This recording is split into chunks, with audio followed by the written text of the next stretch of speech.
cupcakes are fit for every kind of celebration. They are so easy to make yourself and they taste delicious. The recipes are really quick too if you use Stork. Today I'm making Easter nest honey nut cupcakes. The basic batter is easy to make. You only need Stork, sugar, eggs, flour, vanilla, milk, and chopped mixed nuts. Place the Stork in a mixing bowl. You don't even have to wait for it to soften. Add the sugar and cream together until light and fluffy.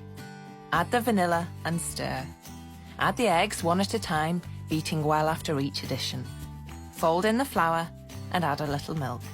Beat until evenly combined. Fold through the nuts and there you go. The basic batter is already done.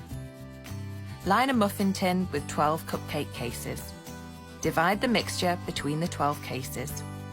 Bake the cupcakes in a preheated fan oven until golden brown and springy to the touch.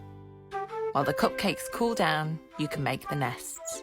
For this, you need dark chocolate, honey nut cornflakes, unsalted roasted peanuts, mixed chopped nuts, and chocolate-coated peanuts. Melt the chocolate over a pan of simmering water. Add the cereal and the peanuts and stir well until fully coated. Spoon the mixture on top of the cupcakes to form nests. Fill the center with chocolate-coated peanuts and sprinkle with the chopped mixed nuts. There you go, a perfect combination. Easter nest honey nut cupcakes. Enjoy!